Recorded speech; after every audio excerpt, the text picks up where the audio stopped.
It is 9th April 1241. Mongol ruler Batu Khan dispatched emissaries to King Bela IV of Hungary, demanding that he turn over the commands that had sought safety within his realm.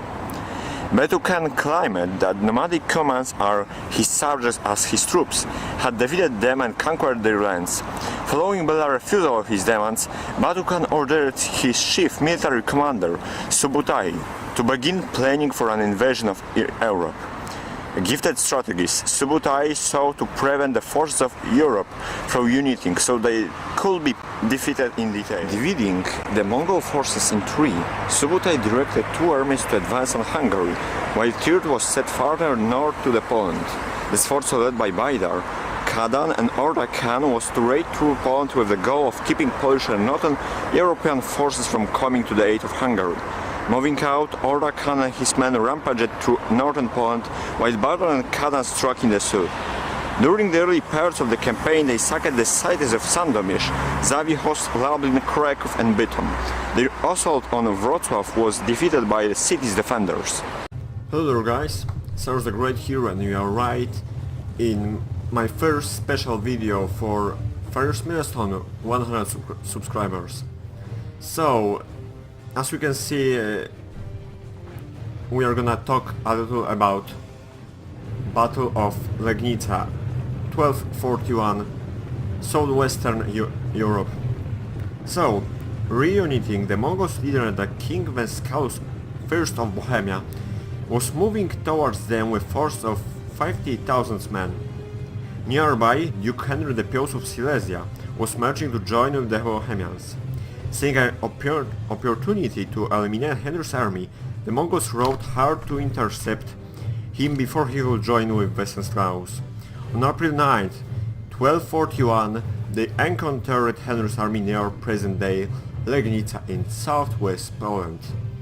So, as you can guess, I made a scenario. Keep in mind that this is my first scenario, and from this place, thanks for Amazonite for his great guide. It helped a lot doing this.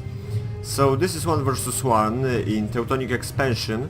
Link to download is in the description, and instruction how to play it, because it's playable in single player and multiplayer both, is in the description as well. So we've got Poland. Let's take a look at army compositions before Slaughter will start. We've got some Polish retainers, looks like 4 units of them. Next we've got 2 units of Crusader Knights. They represent Teutons who supported Poles in the fight. Behind the lines we've got some crossbow militia, some woodsmen, and of course main Polish commander. Here it is. Of course it's called Henry the Pious of Silesia, but game doesn't support this name, so I gave him random name. Hope you understand this. And that's basically it. Actually, the Polish got another 2 units of Strzelcy. It means shooters. Of course they are mounted crossbows with some upgrades. And Mongols are coming. So, presenting a mixed force of knights and infantry, Henry formed for battle with the mass of Mongol cavalry. See that a lot of horse archers, light and heavy horse archers, a lot of heavy cavalry with upgrades, generous bodyguard with Khan, I believe he's in the back, 3 units of Nafatuns with good upgrades, and in reality Mongols kept some reserves behind this hill. So here on the deploying stage you got 2 light lancers there. I think Green MLT moved them to... yeah, here they come, these light lancers. Moving back to historical background, Henry troops prepared for battle, but they were disconcerted by the fact that the Mongol troops rode into position near silence, using flex signals to direct their movements. The battle opened with an attack of Bolesław of Moravia on the Mongol lines. Let's see, will Bolesław engage right now? So let me put normal speed on, and actually for some reason it's much easier to play as Poland in this battle than as Mongols, which is not complete realistic, but it's fun. And bear in mind, this is my first scenario ever and it's far from being perfect. So, slowly but constantly I'm moving my whole forces now. Look at this armor of crossbow militia. With armor upgrades they look really great. And I spent 4 hours doing this scenario and 2 hours making the background, so it's a lot of time to do, even if it looks crap, but I spent a lot of time making this playable and from this place. Thank you Green MLT for joining me in this fight. So here we've got a camp of Mongols, because they are gonna besiege Legnica, which is somewhere, I believe here.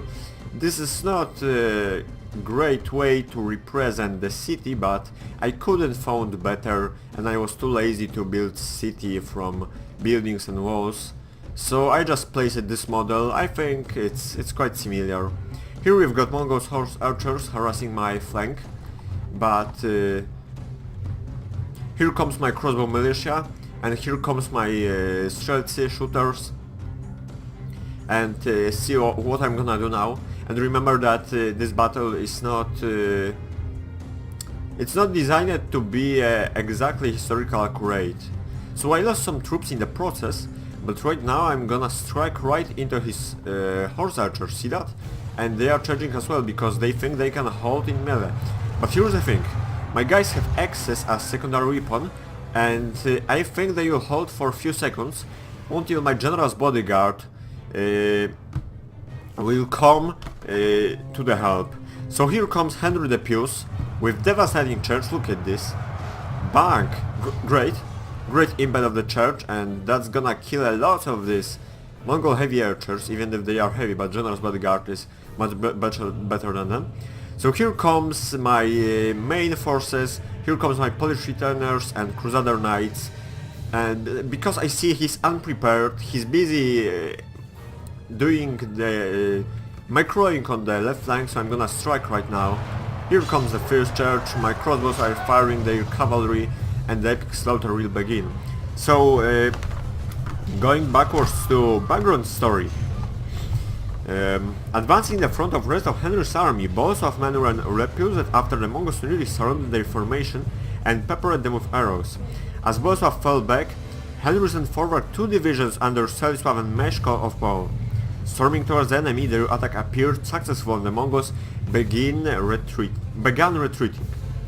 Pressing their attack, they followed the enemy and in the process fell for one of the Mongol standard battle tactics, called feigned retreat. As they pursued the enemy, a single right appeared from Mongol lines, yelling "Run! Run!" in Polish. Believing this was warning, Meszko began falling back. Saying this, Henry advanced with his own division to support Stanisław.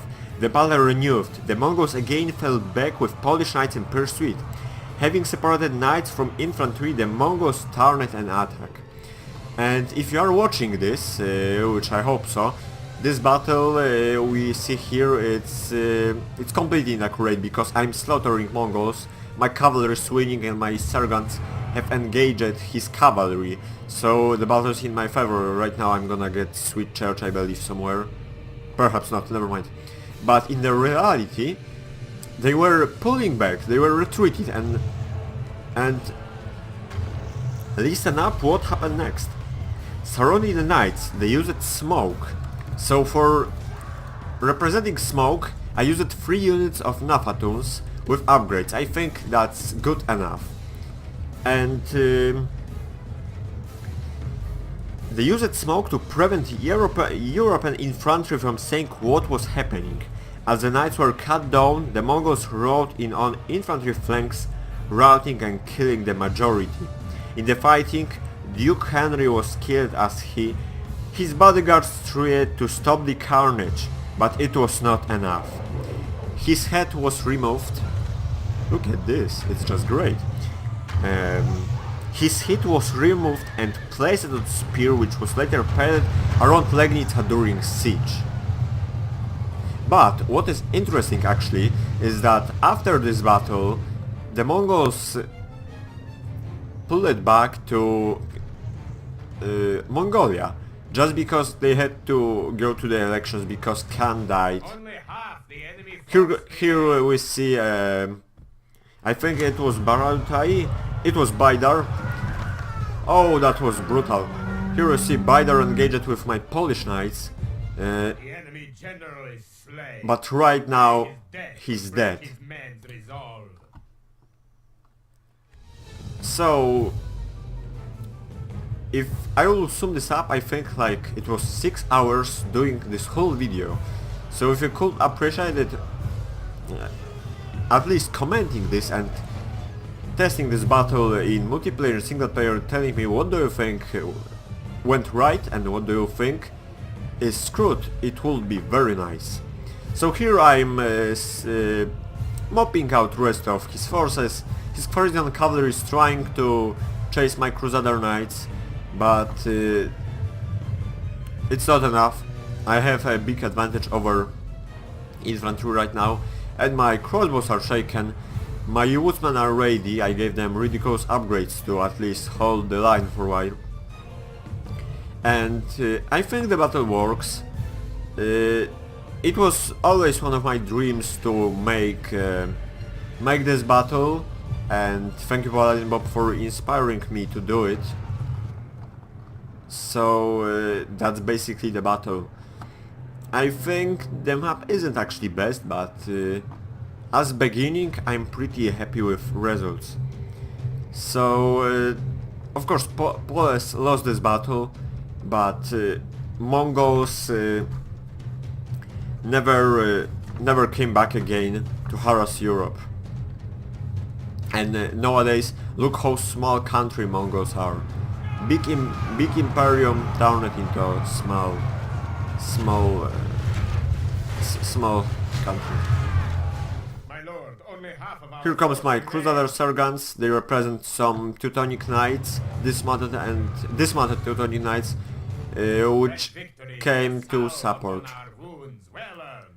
Victory is ours. So that's the battle. All links are in the descriptions. Let's quickly check MVP unit. And remember, this name is wrong. He was called Henry the Pious. Let's quickly check MVP unit. Let's see. Looks like Polish returners 85 kills. Great. No, dismounted Polish knights 89 kills. So great battle. Thank you very much Green MLT for taking your time and spending with me these two battles, because we played these 2 times with swapped factions. I hope you enjoyed this one, and that's basically it, guys. I hope you enjoyed this. I hope you will play this as well and read up some more information about this battle, and I will see you guys in the next video. Take care! Casualties for the Battle of Legnica are not certain. Soldiers state that in addition to Duke Henry, the majority of the Polish and Northern European troops were slain by the Mongols and his army eliminated as street. To counter the deed, the Mongols removed the right ear of the fallen and reportedly fired 9 sacks after the battle. Mongol losses are unknown. To the crushing defeat, Legnica represents the farthest west Mongol forces nearby historical place. I wanted to say thank you very much, guys, for being my subscribers. Thank you for watching my work. Thank you for being with me every time I upload video. I hope we'll grow soon up to 1000 subscribers, and I will do my best to provide you top quality content. Thank you again, Cyrus the Great.